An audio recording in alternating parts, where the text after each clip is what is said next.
Good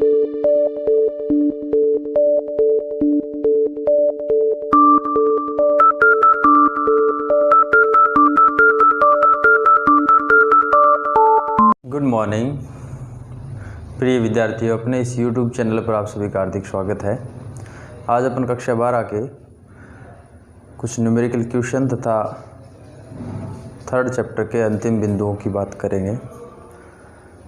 last video में मैंने एक न्यूमेरिकल क्वेश्चन दिया था आपको होमवर्क में, पहले तो उसी को कर लेते हैं, उसके बाद आगे की टॉपिक की बात करते हैं।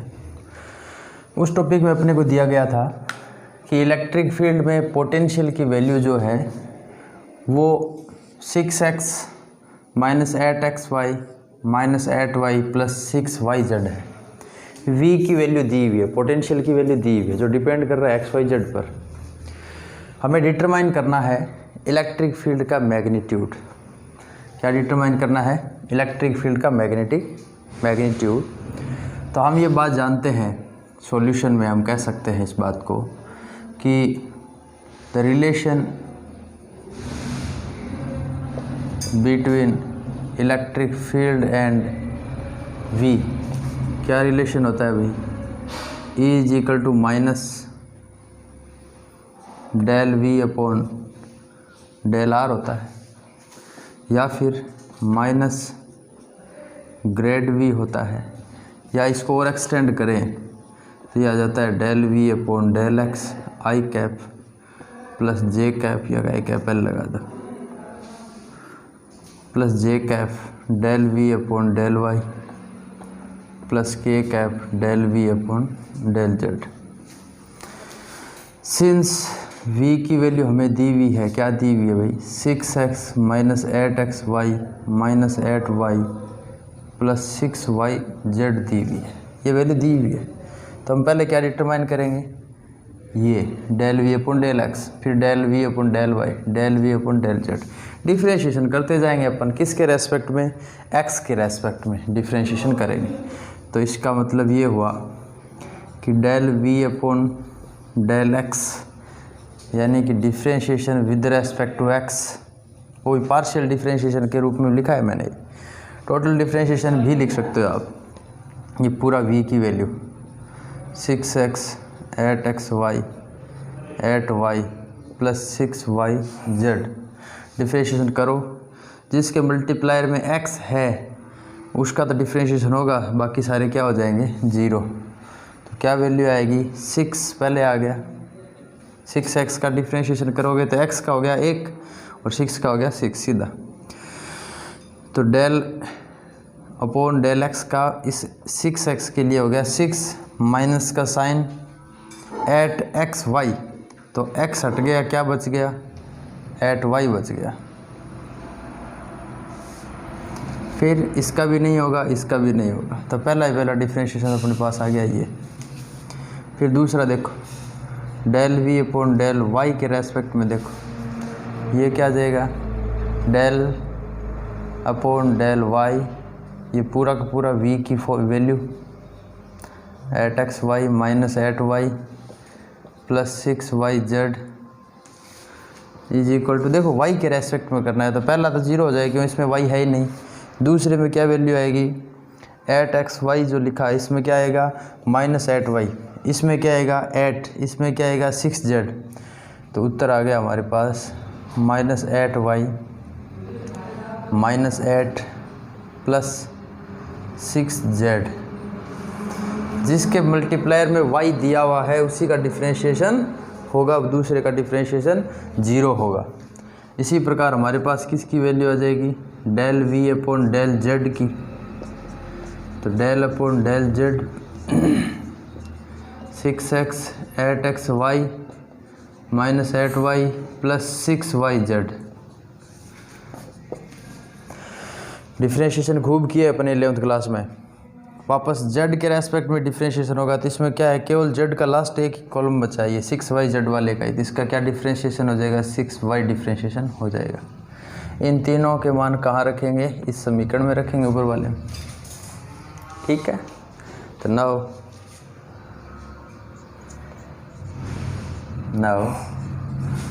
E इज इक्वल टू क्या आ जाएगा बच्चों? माइनस साइन चल ही रहा है, पहले आ जाएगा आई cap 6 minus 8y plus j cap, ये पूरा का पूरा portion minus 8y minus 8 plus 6z plus k cap, ये क्या आ जाएगा भाई 6y। ये ई की वैल्यू आ गई बच्चों, वो भी वेक्टर फॉर्म में आई है, ये विदाउट वेक्टर फॉर्म में नहीं है, ये साइन के साथ आई है, आई जे के तभी आता है ये, आर की कैप कह सकते आप। ठीक है, सही लिखा है यहाँ तक, आगे चलते हैं। ये आंसर आ गया हमारे पास।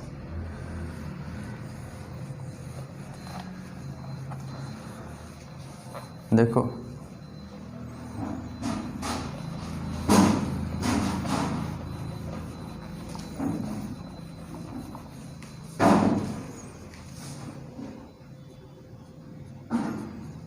ई का क्या माना है माइनस, ये आई कैप को अंदर ले जाओ, ठीक है, ये नहीं ले जाएंगे तो अपने क्या रहेगा आई कैप 6 माइनस 8y, एक बार वापस लिख दूँ मैं थोड़ा, प्लस जे कैप, वो वैल्यू रख देंगे पॉइंट की, हमें एक पॉइंट दिया गया था ना 1 1 1, एक्स वाई जेड सब की जगह एक एक रख दो, ठीक है।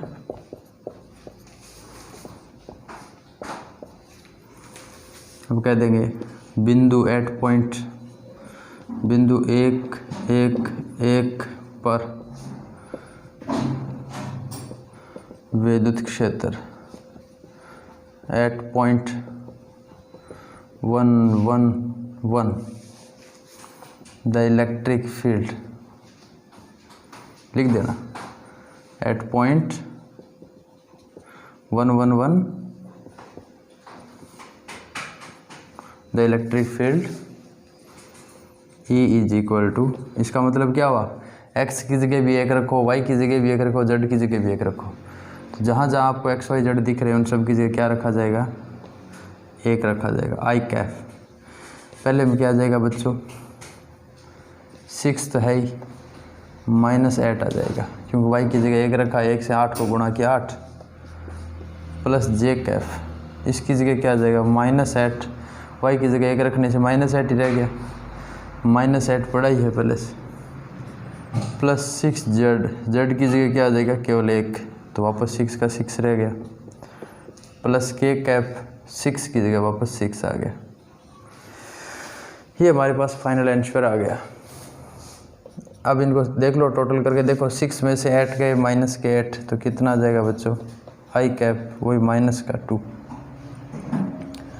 माइनस का 2 आई कैप, इसमें क्या आ जाएगा माइनस 8 और माइनस 8 कितने हो गए माइनस 16, माइनस 16 में 6 गए माइनस 10, तो माइनस 10 जे कैप प्लस 6 के कैप।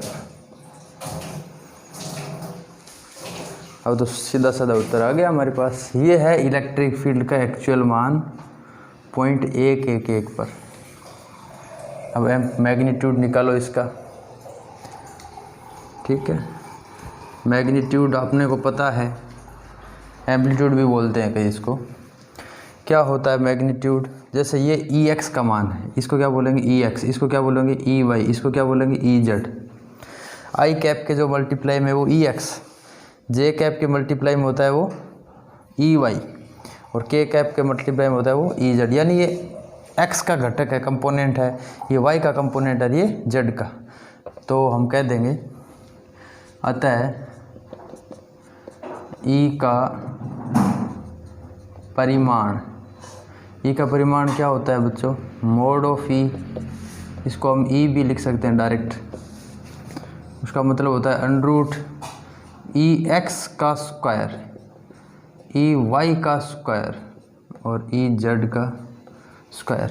सुनो बच्चों, कोई भी चीज़ होती है ना, चाहे सदिश ए की बात करो आप, उसमें क्या होता है i cap a x j cap a y, k cap a z, ये चीज़ें 11th क्लास में पढ़ी है हमने अच्छे से।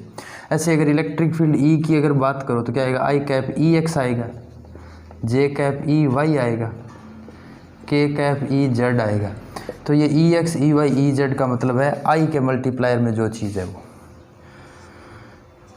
तो ई का मान कितना आ गया, अंडरूट ई एक्स का मान कितना है, -2 का स्क्वायर,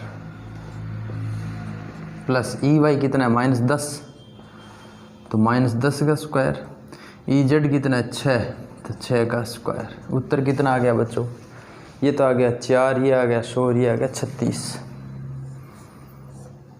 4 + 100 + 36, आंसर आ गया 140 का अंडरूट।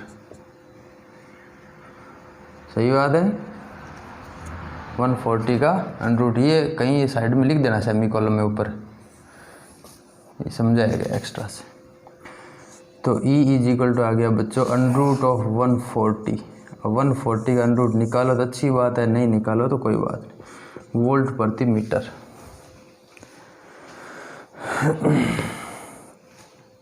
ठीक है, आगे बढ़ते हैं बच्चों। चलो आगे का अपना टॉपिक है कैलकुलेशन ऑफ पोटेंशियल।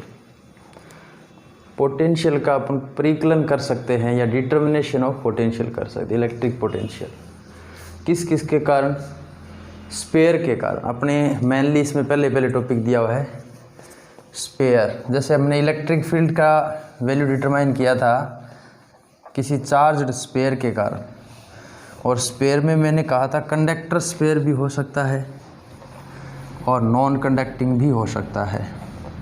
स्पेयर अंदर से होलो यानी खोखला भी हो सकता है, और फील्ड अप यानी पूरा भरा हुआ भी हो सकता है। दोनों तीनों स्थितियां थी, उन सब के लिए एक ही बात समझनी है अपने को। देखो अगला टॉपिक है अपना है calculation of electric potential. Topic अपना है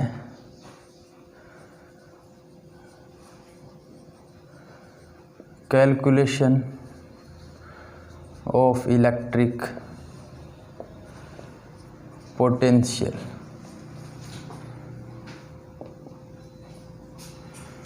कैलकुलेशन ऑफ इलेक्ट्रिक पोटेंशियल, विद्युत विभव का परिकलन।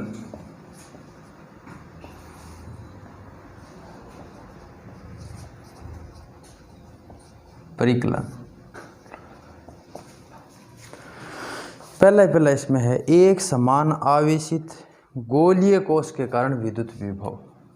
एक समान आवेशित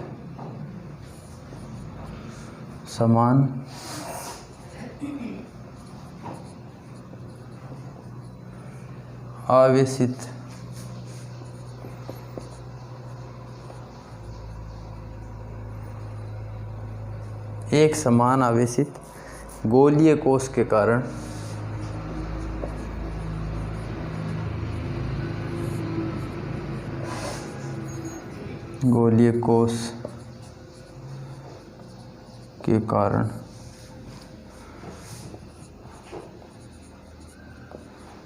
विद्युत विभव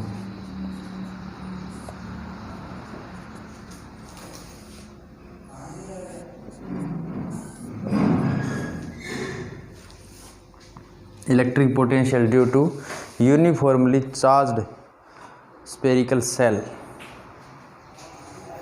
क्या लिखोगे, electric potential due to uniformly charged spherical shell, SHELL shell. Hollow sphere भी लिख सकते हैं इसको। दूसरा शब्द क्या है, होलो स्फेयर। दोनों शब्द सही है। खोखला गोला है ये, इसको हमने चार्ज कर रखा है, सिंपल सी कंसेप्ट है।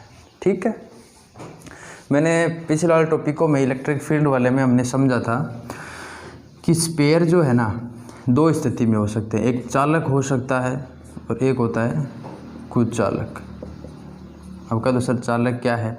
जो धातुओं से बना हुआ है, कंडक्टर एक प्रकार से, जो मेटल से बना हुआ है जैसे लोहे का, तांबे का, चांदी का, सोने का, प्लेटिनम का, ये सभी मेटल्स क्या है? कंडक्टर है। कंडक्टर का मतलब जो इलेक्ट्रिसिटी को अपने में से पास होने दे, या अगर उसको चार्ज देते हैं तो चार्ज सारा का सारा उसकी सरफेस पे आ जाए, अंदर चार्ज की वैल्यू जीरो रहे। कुछ चालक जो होता है, इंसुलेटर जो होता है, नॉन कंडक्टिंग भी कहते हैं इसको, नॉन कंडक्टर भी कहते हैं इसको, ठीक है। इंसुलेटर या नॉन कंडक्टर जो होता है उसको अगर आप चार्ज देते हो तो वो चार्ज उसके सरफेस पर नहीं, जहाँ देते हो वहीं रह जाता है। अगर इसको यूनिफॉर्मली चार्ज करना है तो अंदर और बाहर सब जगह चार्ज देना पड़ेगा, और जहाँ आप चार्ज देते हो वो चार्ज सब जगह फैलता है, न कि वो केवल सरफेस पे आता है। अब कंडक्टर में सरफेस पे इसलिए आता है कि कंडक्टर में फ्री इलेक्ट्रॉन्स ज़्यादा होते हैं, और फ्री इलेक्ट्रॉन्स चार्ज को बाहर ले आते हैं सारे के सारे, अंदर चार्ज को रहने नहीं देते रिपल्सन फोर्स के कारण। सिंपल सी कंसेप्ट। अब इसमें भी क्या हो सकता है? कंडक्टर है वो होलो हो सकता है, अगर मैं स्पेयर की बात करूँ तो अंदर से खोखला हो सकता है, और कंडक्टर है वो अंदर से भरा हुआ भी हो सकता है, ठीक है। खोखली बॉल हो सकती है लोहे की या किसी की, अंदर से पूरी रिक्त हो, और अंदर से भरी हुई भी हो सकती है। दोनों स्थितियाँ हो सकती है। अगर आप चार्ज दोगे, दोनों को ही स्थितियों में चार्ज दोगे, चाहे आप होलो स्पेरिकल सेल लोगे, चाहे आप फील्ड वाला यानी पूर्ण रूप से भरा हुआ कोई कंडक्टर लोगे, जैसे आप उसको चार्ज दोगे वो चार्ज उसकी सरफेस पे आ जाएगा, अंदर नहीं रहेगा, चाहे भरा हुआ क्यों ना हो मटेरियल से। नॉन कंडक्टर जो होता है ना बच्चों, उसमें अगर होलो स्पेयर है तो आप चार्ज दोगे तो वो उसके सरफेस पे ही रहेगा। क्यों रहेगा? क्योंकि अंदर मटेरियल ही नहीं है। जब मटेरियल नहीं है तो हवा में तो चार्ज रहने से रहा, तो सरफेस पे ही रहेगा। अगर फील्ड अप है तो उसके अंदर भी चार्ज रहेगा बच्चों, ये समझने वाली बात है। तो अब इलेक्ट्रिक पोटेंशियल डिटरमाइन करेंगे ना बच्चों, वो इन तीनों स्थितियों के लिए तो सेम आता है, क्योंकि अंदर तीनों में क्या है? चार्ज जीरो है। तो पोटेंशियल की वैल्यू इनसाइड वाले पॉइंट पर वैल्यू इसकी, इसकी और इसी की, इन तीनों की एक जैसी आएगी। बाहरी पॉइंट पर तो चारों की एक जैसी आती है। स्पेयर के बाहर अगर कोई पॉइंट लेते हो P, उस पर आप पोटेंशियल V डिटरमाइन करोगे तो चारों के कारण ही पोटेंशियल की वैल्यू समान आएगी। सरफेस पर अगर पॉइंट लेते हो चारों के तो वो वैल्यू भी समान आएगी, लेकिन सरफेस के अंदर, स्पेयर के अंदर का कोई पॉइंट आप कंसीडर करते हो, या सेंटर की बात करो, या सेंटर से किसी r डिस्टेंस पर कोई पॉइंट लो अंदर की साइड में, जैसे यहाँ कोई पॉइंट लो, तो उस स्थिति में हमने इलेक्ट्रिक फील्ड की जब बात की थी तो वहाँ तो ये वैल्यू जीरो आई थी इन तीनों में, और इसके अंदर इलेक्ट्रिक फील्ड की कुछ ना कुछ वैल्यू आई थी, ठीक है। अब पोटेंशियल में क्या होता है? अंदर की साइड में भी पोटेंशियल होता है, वो पोटेंशियल उतना ही होता है जितना सरफेस पे होता है, ये याद रखें, ठीक है। अब रही बात कि ये जो non conducting air field up वाला है, अंदर से भी भरा, उसके अंदर की साइड में पोटेंशियल कितना होगा, तो वो इम्पोर्टेंट है बच्चों। वो जीरो नहीं होगा, उसकी कुछ ना कुछ वैल्यू आएगी, डिटर्मिनेशन भी अपने को करना पड़ेगा, क्योंकि यहाँ इलेक्ट्रिक फील्ड की वैल्यू कुछ ना कुछ होती है। क्या होती है? KQR अपॉन कैपिटल R की क्यूब, ये हमने डिटरमाइन किया था, आपको याद हो तो। अब E की वैल्यू यहाँ आ रही है तो V की वैल्यू हम निकाल सकते हैं, इंटीग्रेशन E.dr से निकाल सकते हैं ना। E का मान ये यहाँ रख देंगे, dr के रेस्पेक्ट में इंटीग्रेशन कर देंगे। बाकी तो सब के लिए, चारों स्थितियों के लिए, चाहे बाहर का पॉइंट हो, चाहे सरफेस का हो, चाहे इनसाइड का हो, इनसाइड में तीनों के एक जैसे आएंगे, बाहर के लिए चारों का एक जैसा आएगा। चारों मतलब कंडक्टर अगर चाहे स्पेरिकल हो, स्पेरिकल सेल के रूप में हो, चाहे फील्ड पूर्ण रूप से भरा हुआ हो, नॉन कंडक्टिंग में चाहे होलो स्पेयर हो, चाहे पूरा भरा हुआ हो, चारों के लिए आउटर साइड में पोटेंशियल की वैल्यू बराबर रहती है, अगर उस पर चार्ज की क्वांटिटी बराबर है, आकार आकृति बराबर है। अब का जो अपना जो टॉपिक है वो है होलो स्पेयर। होलो स्फीयर में अब इसने नैत कंडक्टर का है, नैन नॉन कंडक्टर का है, तो अपन लोग इसको जनरली नॉन कंडक्टर लेके ही चलते हैं।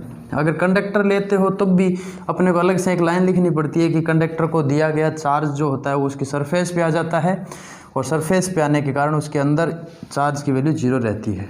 और जब इसने केवल स्फेरिकल सेल लिखा है, इसका मतलब है नॉन कंडक्टिंग स्फीयर। कौन सा स्फीयर है बच्चों? नॉन कंडक्टिंग होलो स्फीयर है। Okay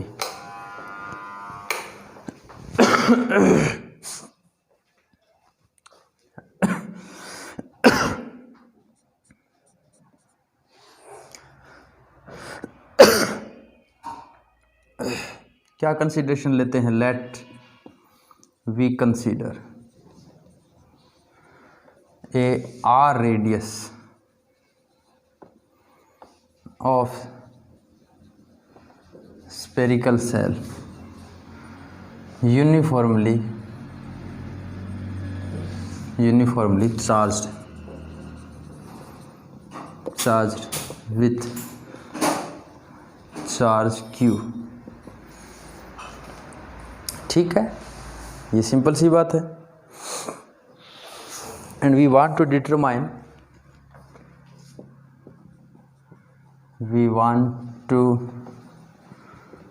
determine the electric potential at point, एक नंबर आ जाएगा, 2 नंबर और 3 नंबर, 3 स्थितियों पर हम डिटरमाइन करते हैं। कहाँ कहाँ करेंगे लिख देंगे, हिंदी में इन्होंने लिख सकते हो। माना आर त्रिज्या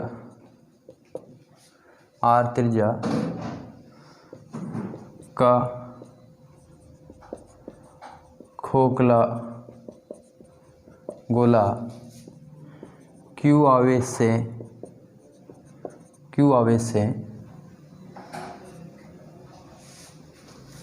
समान रूप से आवेशित किया गया है, समान रूप से आवेशित किया गया है,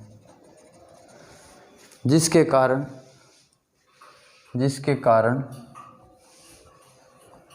निम्न बिंदुओं पर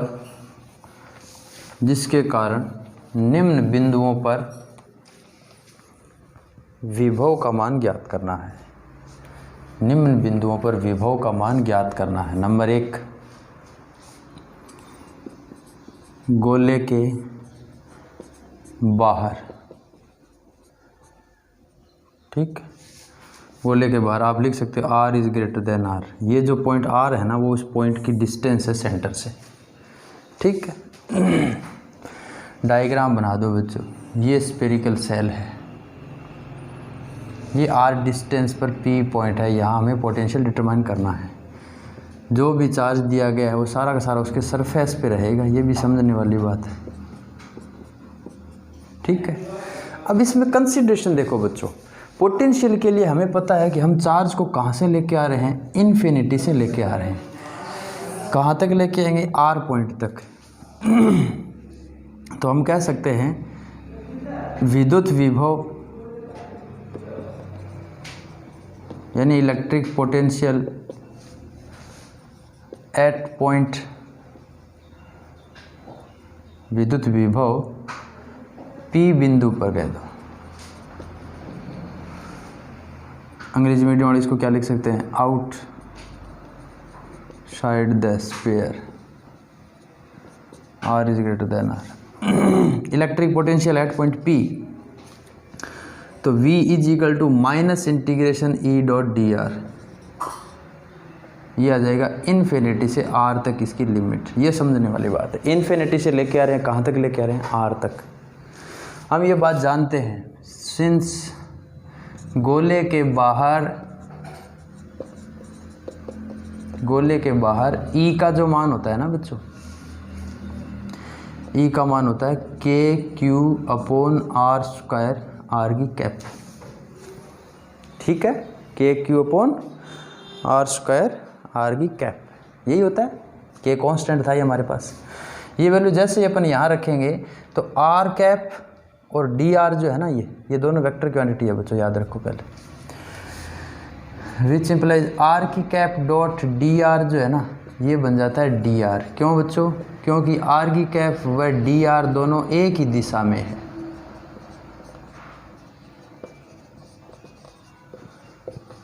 एक ही दिशा में है, ठीक है। तो ये जैसे ही हम ये वैल्यू यहाँ रखेंगे ना, तो ये क्या बनेगा, ये k Q upon are square r cap dot D R. तो r cap dot D r को हम क्या लिख देंगे, डी आर लिख देंगे। डायग्राम बनाना है ये चित्र अच्छे से, ठीक है। अब कह दो सर ये अंग्रेजी में क्या है, electric field outside of the sphere, E out side of sphere, ठीक है, आउटसाइड ऑफ स्फीयर, ई बराबर ये लिख दो। Since R cap dot D R is equal to D R, where R cap and D R is in same direction, R cap and D R in same direction. तो v is equal to क्या आ जाएगा, minus integration infinity से r तक, e का मान है K Q upon are square R की कैप डॉट डी आर, इसीलिए वापस लिखा है ताकि याद हो जाए। ये के क्यू तो बाहर निकाल दो, के क्यू बाहर निकाला माइनस के साइन के साथ, ये आ जाएगा बच्चों 1 upon are square D R, infinity से आर तक इसकी लिमिट है, ठीक है। कह दो सर ये कहाँ से, ये हमने रिलेशन डिटरमाइन किया था सेकंड टॉपिक में, थर्ड चैप्टर के सेकंड टॉपिक में हमने लिखा था कि विद्युत क्षेत्र से विभव, ये टॉपिक लिखा था, उसमें डिटर्मिनेशन किया था हमने। अब ये टॉपिक एक बार नाम मिटा रहा हूँ मैं, जगह कम है।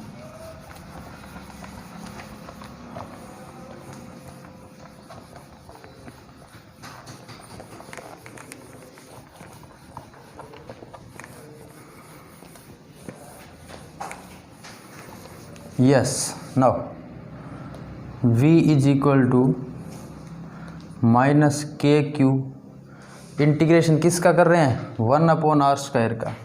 याद है क्या 1 अपॉन आर स्क्वायर का इंटीग्रेशन क्या होता है, क्या होता है, -1 अपॉन आर होता है, ठीक है। क्या होता है, -1 अपॉन आर। देख लो 1 अपॉन आर स्क्वायर का इंटीग्रेशन आप निकाल के देख सकते हो, क्या आता आना चाहिए।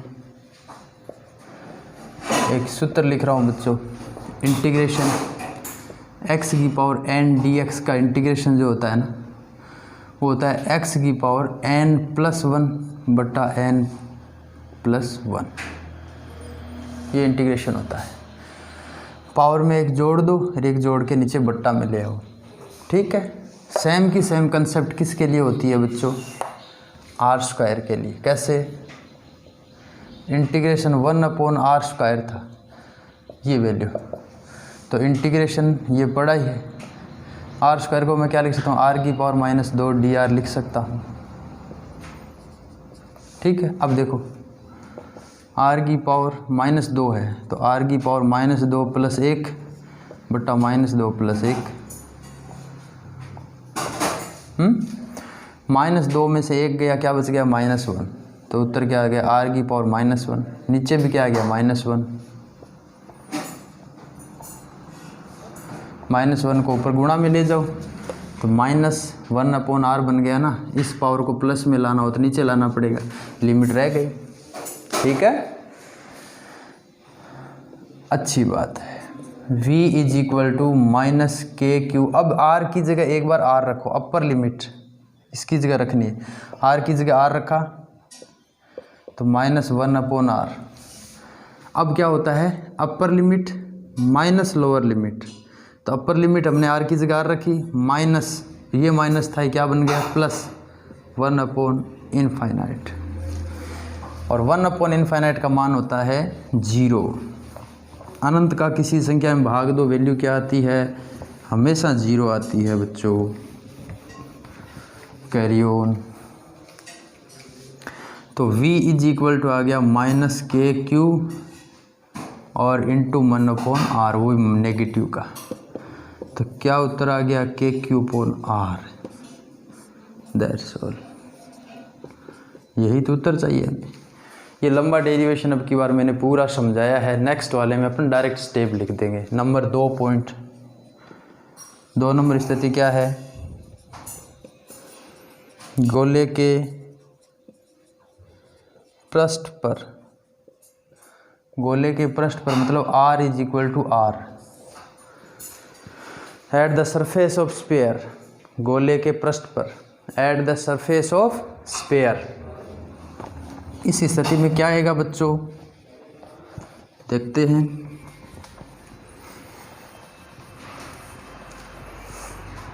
Eight the surface sphere E की वैल्यू क्या आएगी, या यहाँ लिख देंगे अपन, गोले के पृष्ठ पर विद्युत क्षेत्र का मान, गोले के पृष्ठ पर विद्युत क्षेत्र का मान, गोले के पृष्ठ पर E का जो मान है ना बच्चों वो होता है KQ/r², r की क्या r², कैपिटल R²। ठीक है, वैल्यू वापस रखोगे तो कुछ वही उत्तर आना है जो पहले आया था अपने पास। ठीक है, कांस्टेंट रहता है ये वैल्यू तो V इज इक्वल टू आ जाएगा KQ/R।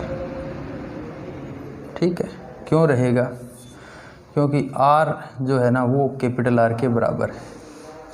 सिंपल बात बच्चों। ठीक है, नेक्स्ट देखो अगला, अगली बात करते हैं अपन नेक्स्ट थर्ड पॉइंट की। सरफेस का मतलब ये जो स्फीयर है इसके पृष्ठ पर यहाँ पर P पॉइंट है, तो R और कैपिटल R दोनों बराबर है। यहाँ KQ/R आता है, स्मॉल r की जगह कैपिटल R लिख दो। सिंपल बात बच्चों। ठीक है ना। 3 नंबर पॉइंट क्या हो गया, 3 नंबर पॉइंट हो गया गोले के अंदर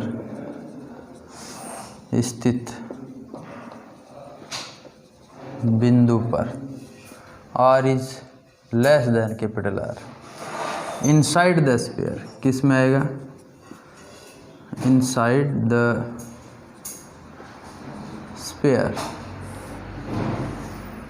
ठीक है, तीसरी स्थिति। अब देखो बच्चों, समझने वाली बात ये है, ये कैपिटल R रेडियस यहाँ हमें डिटरमाइन करना है। मान लो ये ओरिजिन पॉइंट O है, यहाँ से R डिस्टेंस पर ये P पॉइंट है, अंदर चार्ज भी 0 होता है, ये याद रखें।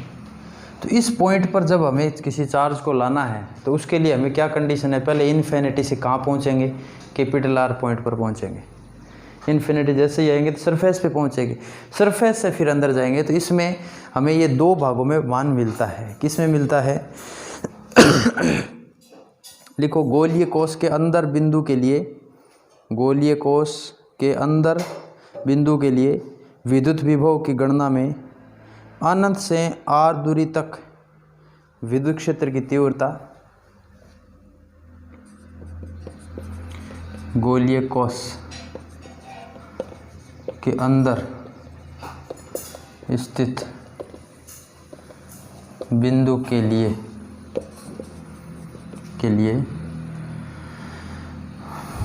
विद्युत विभव V इज इक्वल टू, उत्तर तो वही आता है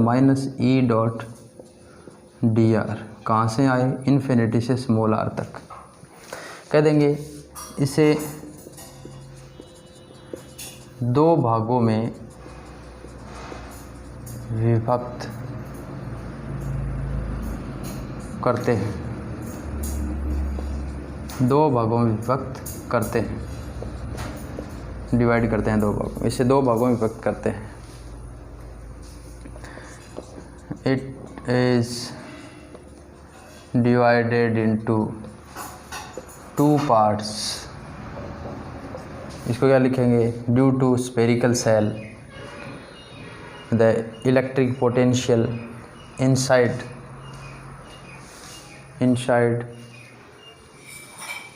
the spherical cell. Due to spherical cell, the electric potential inside it V is equal to minus infinity to R E dot dr.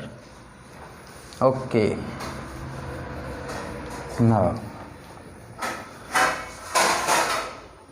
electric potential inside the sphere V is equal to minus infinity से R तक. Now V का जो मान है ना, एक तो होगा बच्चों इन्फिनिटी से आप पहुंचोगे कैपिटल R तक, पृष्ठ तक पहुंचने के लिए, तो E डॉट डी आर. तो पृष्ठ पर इलेक्ट्रिक फील्ड का जो मान है वो लिखना पड़ता है. फिर प्लस दूसरा पोर्शन आता है R से लेकर स्मॉल r तक, ये आता है इनसाइड द स्फीयर, अंदर का मान है. ठीक है, दो भागों में मैंने इसको तोड़ लिया. अनंत से दूरी r तक और दूरी r से अभिष्ट बिंदु की दूरी स्मॉल r तक. ठीक, लिखो बच्चों, देखो डायग्राम वगैरह बना देना, वो जो मेरे चित्र बनाया था ना वो. सिंस गोले के अंदर E का मान क्या है बच्चों, 0 है, और पृष्ठ पर E का मान क्या है, K Q upon capital R.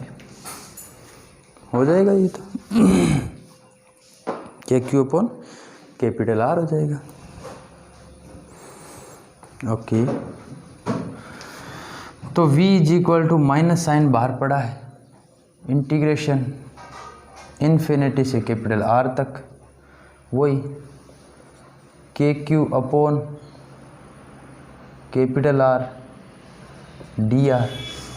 क्योंकि R कैप यहाँ अगर आप लिखना चाहो R cap dot D R, तो डी आर बन जाता है, प्लस इंटीग्रेशन कैपिटल R से small r E dot D R. ये मान तो 0 ही हो गया, तो वैल्यू कितनी आई,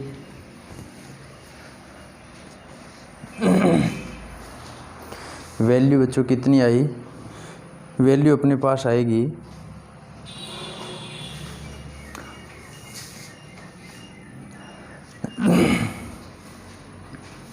r² होता है बच्चों. ये r बाद में रख देंगे, पहले इसको स्मॉल r² में ही डिवाइड कर देते हैं. ठीक है, एक मिनट,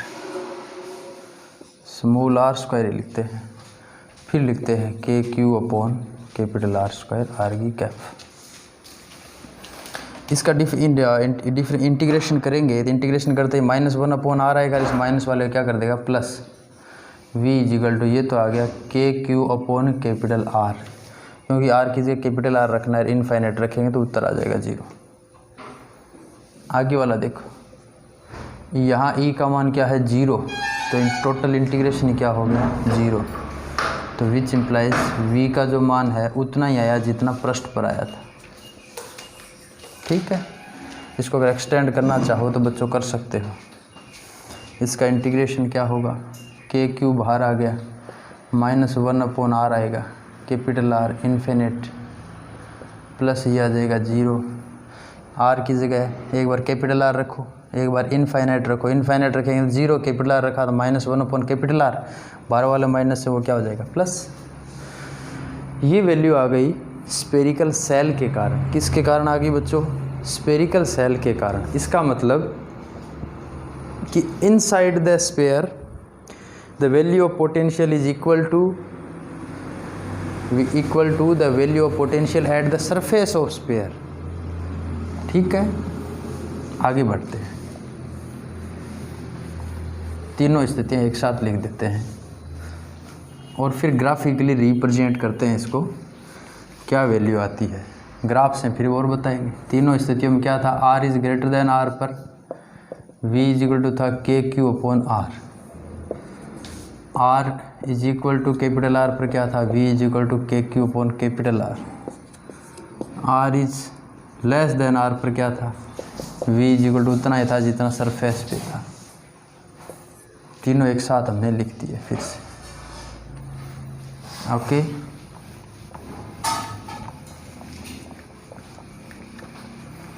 नाउ प्रिय विद्यार्थियों, ग्राफ से किस किस के बीच ग्राफ खींचोगे? V और R के बीच ग्राफ खींचोगे। ठीक है, मान लो ये जो पॉइंट है ना, ये R इजिकल टू R का है, तो R इजिकल टू R तक कांस्टेंट रहता है। विभव का मान क्या रहता है? इक्वल रहता है, दोनों एक जैसे बराबर हैं। ठीक है, सेंटर पर आते ही V ऑटोमेटिक 0 की कंडीशन में आ जाएगा। ये था R is less than R, और जैसे ही R से R बढ़ता है, रेडियस से R की वैल्यू बढ़ती है, तो V इनवर्सली प्रोपोर्शनल 1/R। यहाँ V क्या है? कांस्टेंट। कितना मान है उसका? KQ/R है। ठीक है, R is greater than R। ये आप ग्राफ बना दो बच्चों, हो जाएगा। ठीक है, नाउ अगला टॉपिक, आवेशित चालक गोले के कारण विभव। सेम की सेम कंडीशन ही इसके लिए आ जाएगी। अगला जो टॉपिक अपना क्या है? अगला टॉपिक, डायग्राम उतार लो बच्चों अच्छे से, ग्राफ भी उतार लो सारा।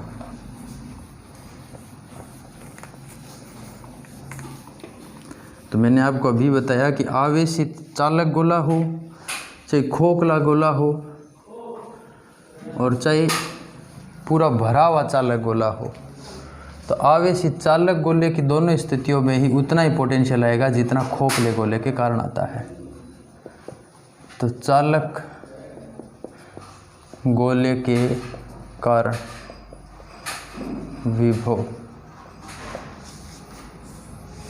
Electric potential due to conducting charged sphere या uniformly charged sphere. Electric potential due to uniformly charged conducting sphere.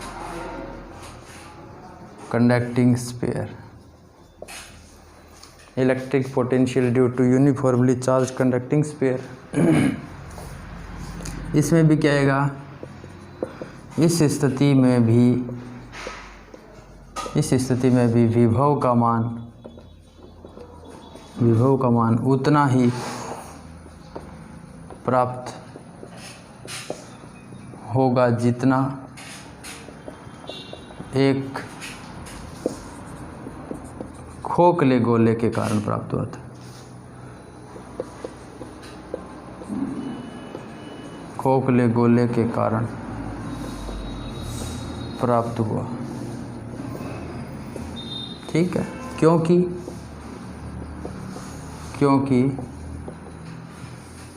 चालक गोले के अंदर आवेश Q बराबर 0 रहता है, शून्य रहता है, जिसके कारण E बराबर क्या होता है? 0। इंग्लिश मीडियम वाले क्या लिख सकते हैं? Due to conducting charged sphere,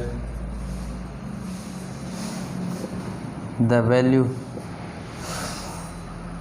of electric potential is equal to the electric potential due to spherical cell because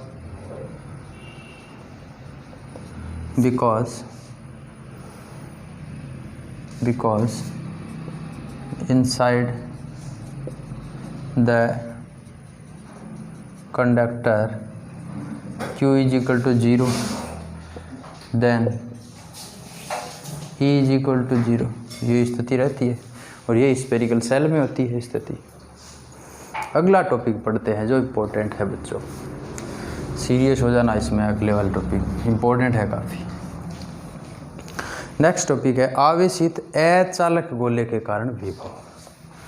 आवेशित अचालक गोले के कारण विभव, थोड़ा सा कि ध्यान रखना है, ज़्यादा कुछ नहीं।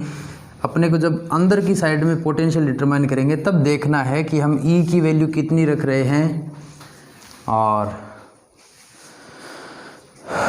V का मान कितना प्राप्त हो रहा है।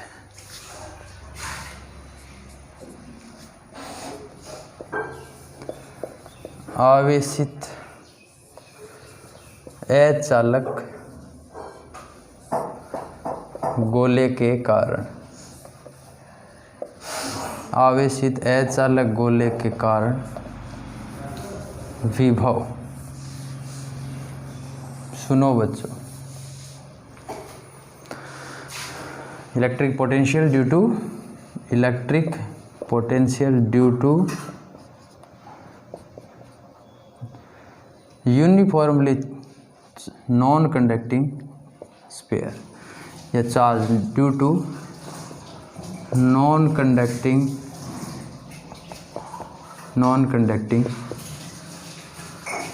चार्ज्ड स्फीयर लिख दो। Electric potential due to non conducting charged sphere, ये अपना टॉपिक है अभी का।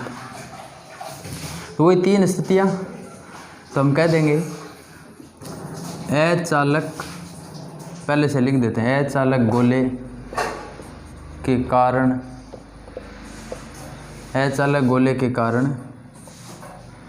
विद्युत क्षेत्र का मान, पहले ये चीज़ लिख देते हैं ताकि बाद में दिक्कत नहीं रहे। विद्युत क्षेत्र का मान गोले के बाहर, गोले के बाहर स्थित बिंदु पर, गोले के बाहर स्थित बिंदु पर, यहाँ हम क्या लिखेंगे, electric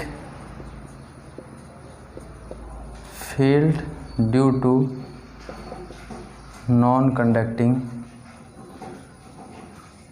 sphere, due to non conducting sphere, electric field due to non conducting sphere के कारण इलेक्ट्रिक फील्ड का मान क्या आएगा, पहली पोजीशन क्या है, आउटसाइड द स्फीयर। E का मान कितना आता है, KQ/R आता है, R का स्क्वायर, R की कैप, ये आता है।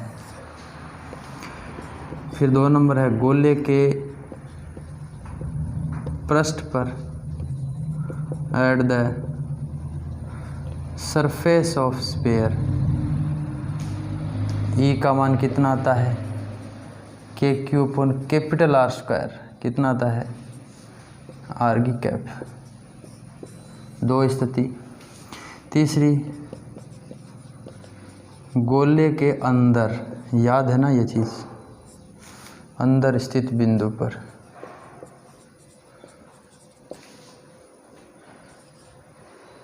Inside the sphere, inside the sphere, at point, यहाँ लिखना at point inside the sphere. E का मान, चलो बताओ बच्चों कितना होता है, ये हमने याद किया है, KQ/R/R होता है, KQ/R/R याद होना चाहिए ये चीज़, KQ/R/R।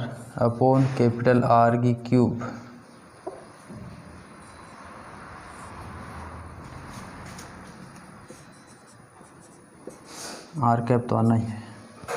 ये तीनों चीज़ें थी हमारे पास बच्चों, ठीक है।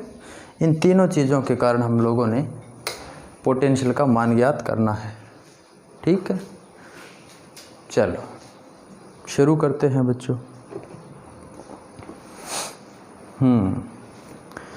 विद्युत क्षेत्र की दिशा तीव्रता E में विभव का सूत्र हमें पता है कि V = -E इंटीग्रेशन E.dr होता है, ठीक है, ये तीनों चीज़ें अब डायरेक्ट काम में लेंगे, तब याद रखना, लिख लो पहले, सही है, काम में लेंगे अपन आगे इसको।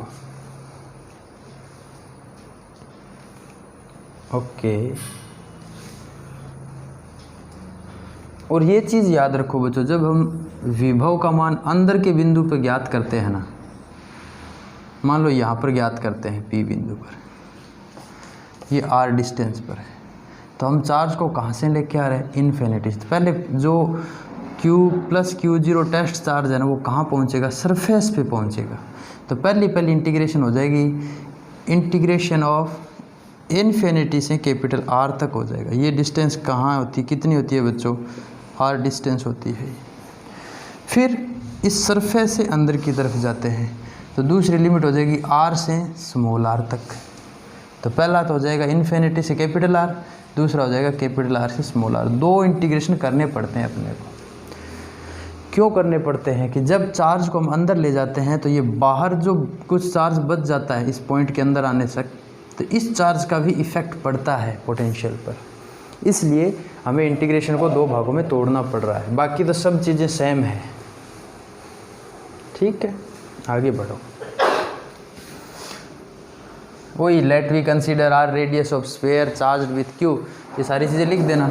Late we consider a sphere of radius R uniformly charged with Q, we want to determine the value of potential at point number first. माना एक कैपिटल आर त्रिज्या का कुचालक गोला है जिसे समरूप आवेशित किया गया है क्यू आवेश से। माना एक कैपिटल आर त्रिज्या का कुचालक गोला है जिसे समरूप आवेशित किया गया है क्यू आवेश से, जिसके कारण विभव का मान ज्ञात करना चाहते हैं। नंबर एक बिंदु, गोले के बाहर स्थित बिंदु पर। ठीक है, इसका मतलब R is greater than R point पर, पहला point. Outside of the sphere, outside the sphere.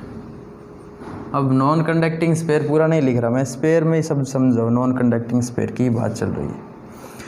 तो V इज इक्वल टू क्या आएगा, minus integration E dot D R, यही आएगा। कहाँ से कहाँ तक, इन्फिनिटी से स्मॉल r तक। तो विच इम्प्लाइज माइनस इंटीग्रेशन पड़ा है, इन्फिनिटी से r पड़ा है।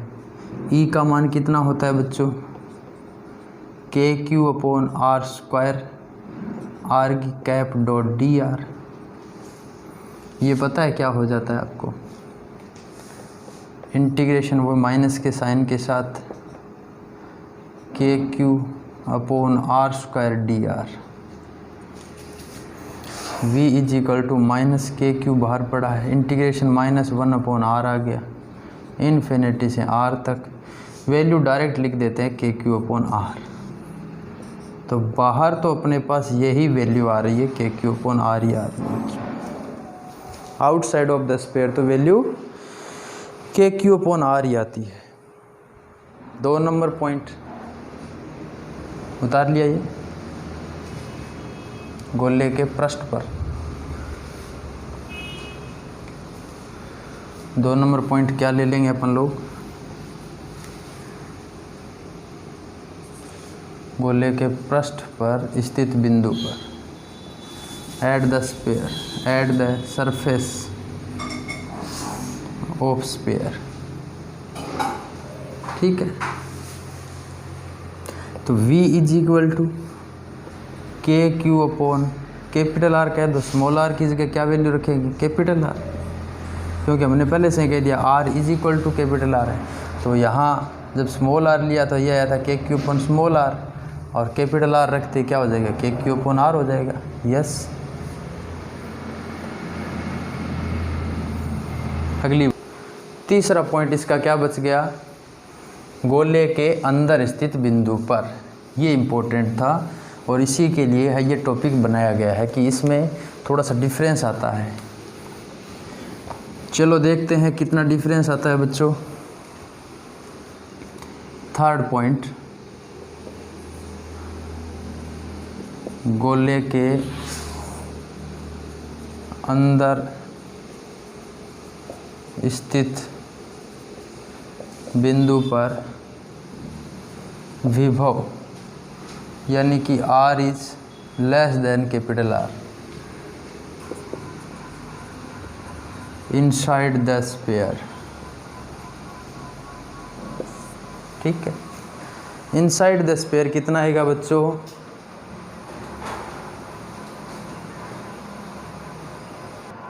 तो तीसरा पॉइंट क्या है अपने पास? गोले के अंदर स्थित बिंदु पर विभव। यस, 3 नंबर पॉइंट अपने पास है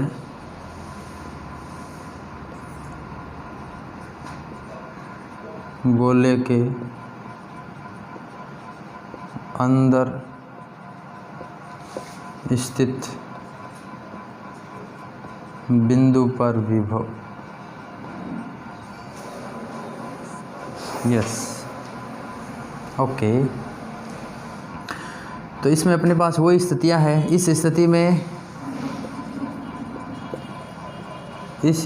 में परीक्षण आवेश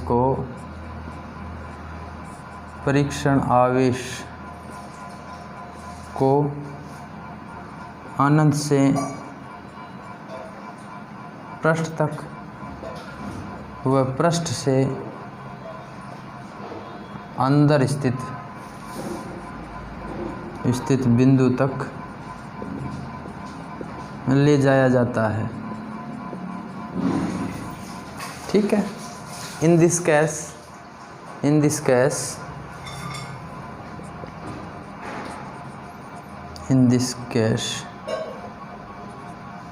test charge remove from infinity to R and R to small r। Direct लिख दो, स्मॉल r कहाँ है? इनसाइड है। यस, आगे बढ़ते हैं।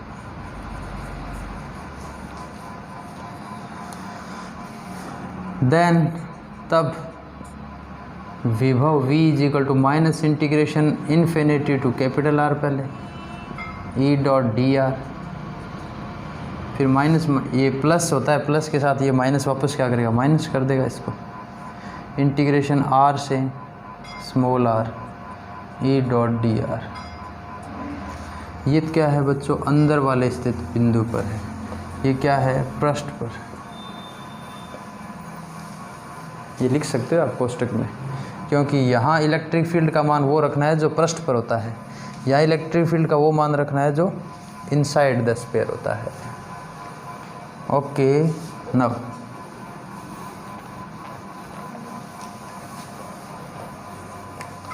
आगे बढ़े बच्चों।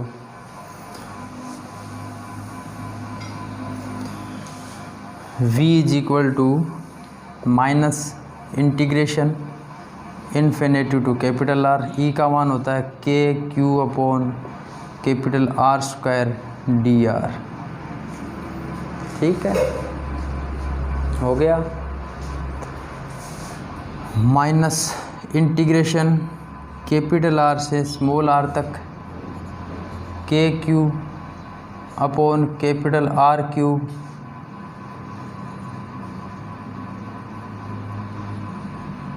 Capital R cube small r D R. समझने वाली बात है बच्चों, यहाँ यही तो इंटीग्रेशन देगा अपने को। ये वाली बात तो समझने वाली। ये तो क्या हो जाएगा देखो, v is equal to minus के क्यू और अपॉन r स्क्वायर वाली जो वैल्यू है, ये तो डायरेक्ट अपने पास आ गई के क्यू अपॉन r प्लस का आ जाएगा। ठीक है,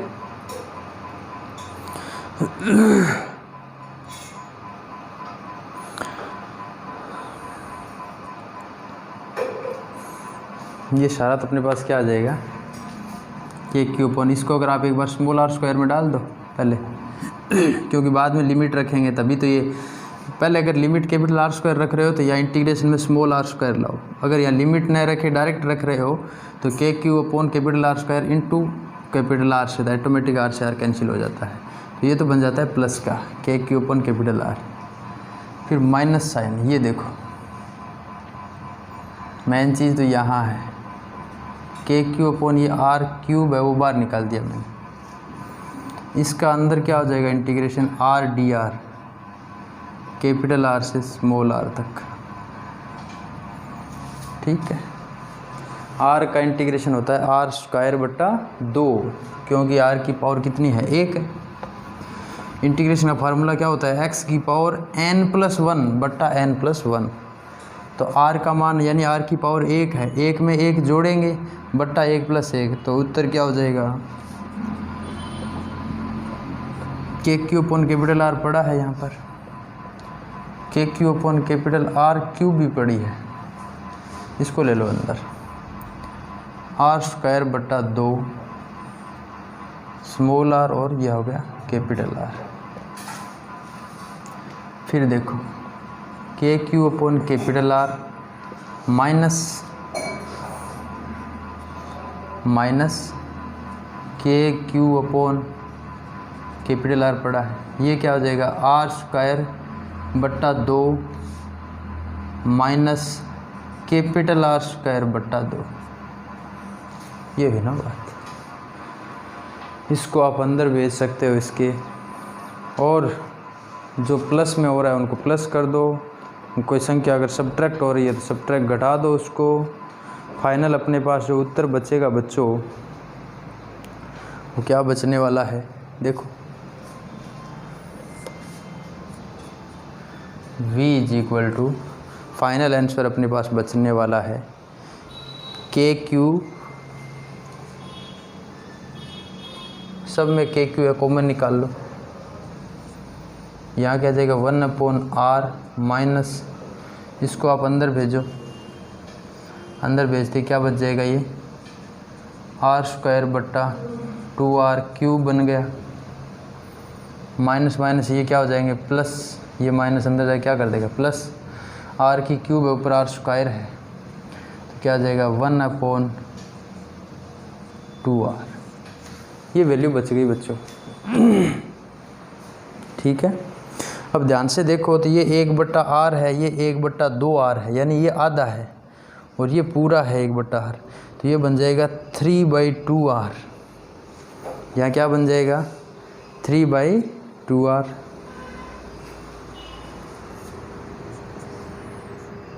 ऊपर लिख देते हैं,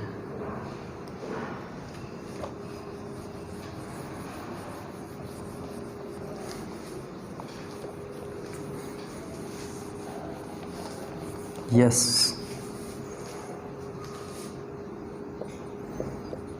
के क्यू पड़ा है बाहर, इन दोनों को जोड़ दो, जोड़ती एलसीएम आया 2r, इन दोनों को जोड़ोगे तो क्या आएगा, देखो नज़दीक लिख दो पहले पता रहे, ये दोनों एक जैसे हैं, माइनस ये आता है आर स्क्वायर बट्टा 2r क्यूब। अगर आप इस r को बाहर भी निकालना चाहो तो जम जाएगा मामला, के क्यू अपॉन आर बाहर निकालते ये क्या हो जाएगा 1 + 1/2, 1 + 1/2 माइनस आर स्क्वायर बट्टा 2r स्क्वायर, ये भी सही है। ये क्या मान आ गया देखो, इसके नीचे 1 मानो तो ये आ जाएगा के क्यू अपॉन आर। एक्सटेंड मुझे करने की आवश्यकता नहीं है, फिर भी कर देता हूँ 3/2 माइनस आर स्क्वायर बट्टा 2r स्क्वायर। अब क्या निकाल सकते हैं, 2 को भी बाहर निकाल सकते हैं, निकाल सकते हैं ना। कहने का मतलब हमें फाइनल आंसर तक पहुंचना है तो इनको हल करना है बस। के क्यू अपॉन 2 को दोनों में से बाहर निकाला तो 2r बाहर आ गया, 3 माइनस आर स्क्वायर बट्टा कैपिटल आर स्क्वायर, इसका और इधर गुणा करके बाहर निकाल दो। के क्यू अपॉन 2r पड़ा है, इसका आर स्क्वायर को अगर बाहर निकालोगे तो क्या होना चाहिए, इसका इसके साथ पहले मल्टीप्लाई होगा, 3r square minus R square whole बट्टा में आर स्क्वायर कैपिटल का, इन दोनों का एलसीएम लेके कर लो हल। अब इस आर स्क्वायर को बाहर निकालो, ठीक है। यहाँ लिख रहा हूँ मैं, इसके नीचे लिख देना ये बात, एक स्टेप तो और आ जाएगा। के क्यू अपॉन 2r³ बाहर आ गया, ये आ गया 3r square minus r square, that's all. Yes, ये हुई ना बात। अगर केंद्र पर ज्ञात करना हो सेंटर पर तो r बराबर 0 रखेंगे। जैसे ही 0 रखेंगे तो r स्क्वायर से r स्क्वायर कट जाएगा, एक नीचे r बचेगा, 3/2 KQ अपॉन r बचेगा। तो हम कह देंगे यदि एट सेंटर, केंद्र पर, किस पर भाई, केंद्र पर, आपको पता है r = 0 होता है, तो v = हो जाएगा KQ अपॉन, जैसे यहाँ 0 रखोगे तो r स्क्वायर से r³ को काटोगे, 3/2 गुणा में आ जाएगा, 3/2 KQ अपॉन r। याद होना चाहिए ये किसका मान है, v सरफेस वाले मान है। ये किसका मान है, पृष्ठ पर जो पोटेंशियल था ना उसका मान है, पृष्ठ पर, सरफेस पर इसका मान था KQ अपॉन r। यानी कि केंद्र पर विभव का मान जो होता है वो पृष्ठ का 1.5 गुना होता है। इसको आप ऐसे भी लिख सकते हो 1.5 टाइम्स ऑफ Vs, ये भी सही है। अर्थात, नीचे लाइन लिख दो,